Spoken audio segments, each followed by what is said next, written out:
ang dapat po pala, COMELEC po. COMELEC. May na-file na po ng pending case po sa COMELEC po. Material misrepresentation case, criminal case.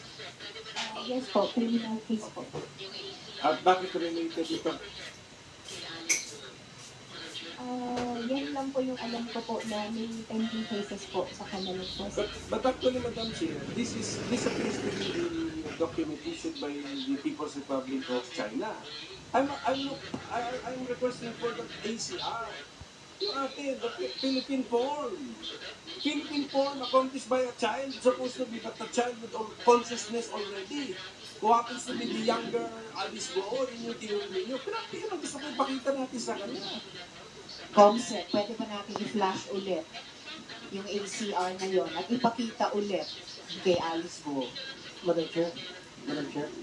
Yes, Sen. Rafi. Unrelated question. Yes, the August 27, 2024 hearing, page 141 of the transcript, inamin ni Sheila Goo na meron dalawang passport si Alice Goo.